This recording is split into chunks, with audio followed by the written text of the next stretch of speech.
So when we look at the hot pepper chain in Uganda, how it's organized, same we have the macro level where we have these, how the hot pepper moves.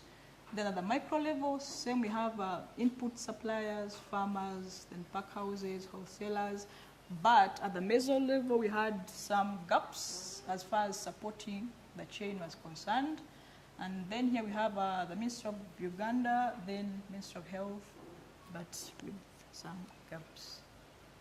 So I found some challenges as far as the horticulture, the hot pepper chain in Uganda. They were lacking input regulation by the government. Farmers were using seeds. They sought seeds for hot pepper. Whatever is left is what they reuse, unlike in Kenya where they use certified seeds. Then producers were having unlimited knowledge on input control. They were scattered. They were not in two produce organizations like in Kenya. And then they were lacking cold storage facilities. Then there was also lack of on-farm storage facilities. And there was a general undersupply of support services for the small producers.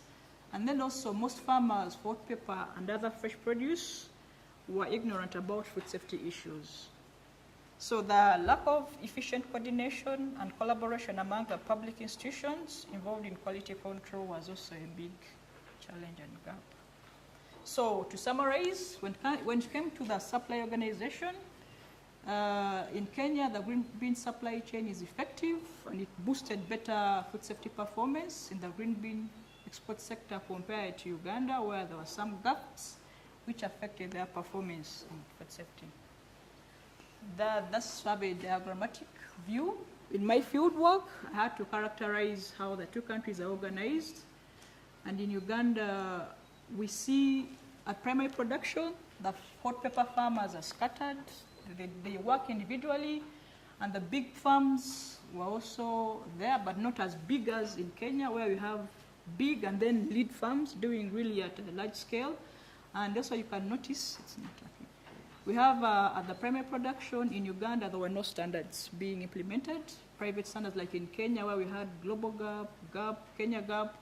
And then when it came to trade level, we had also small and big exporters. They were using the phytosanitary certificate compared to Kenya, where they were using BRC, IFS.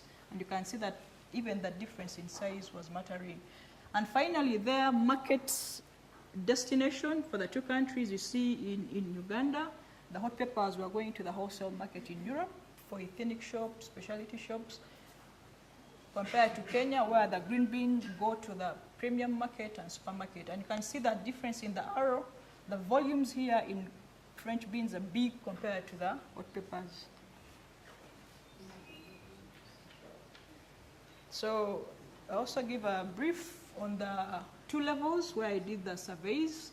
So at primary production in Kenya, there is intensive input use. Also, farmers are more organized in produce organizations. They are aware of their good agricultural practices, and they are global GAP certified.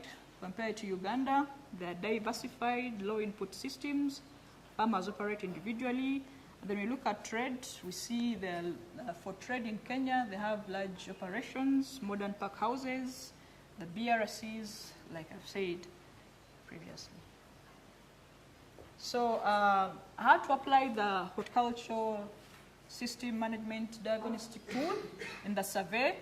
I was looking at the farm level and then at the trade level. The diagnostic tool for primary production had 66 indicators, which were diagnosing the context factors, control factors, and assurance factors, and then system output. Then the same for trade, another tool was used. It was longer, it had 68 indicators. And all these questionnaires were taking around to 1 hour and a half, and I did 120 surveys. This is a summary of the data.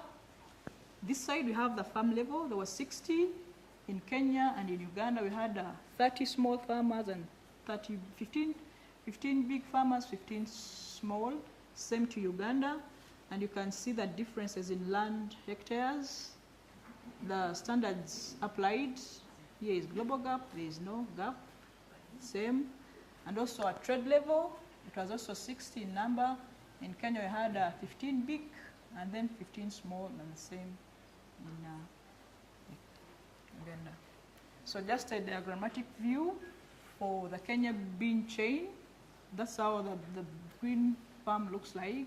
There's a lady who is working at the farm, then in the sorting the beans in the pack house, and then the final product for export.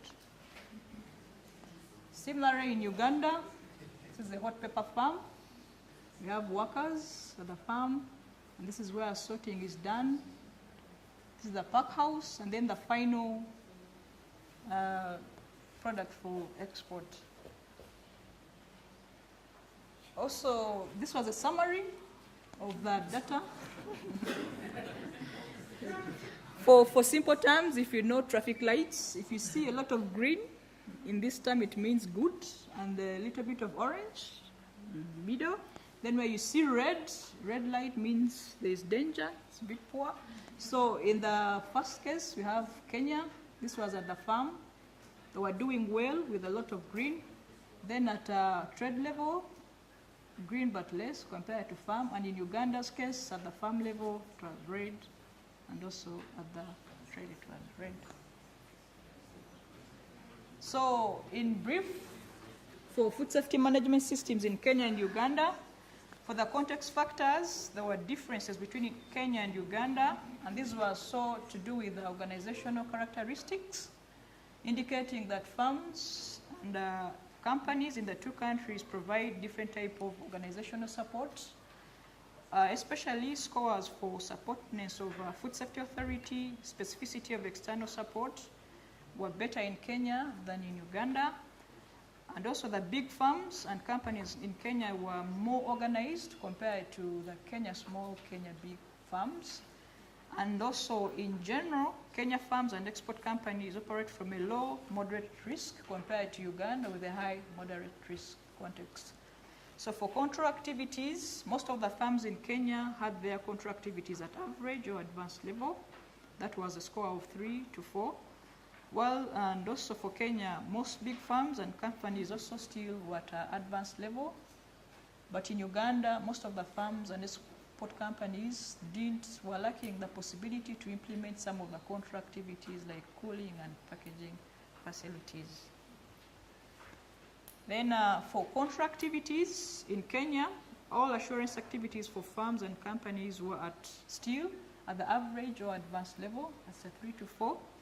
And there was also no significant difference between the small and the big farms when it came to control activities. They're also doing well. And for Uganda, the export companies and majority of them they admitted that few farms were operating at basic or average levels. Basic, like they didn't have anything in place, or average at a very average level. In Uganda also, the quality assurance managers were focusing more on product aspects like batch size, color, and like documentation and recording for food safety aspects.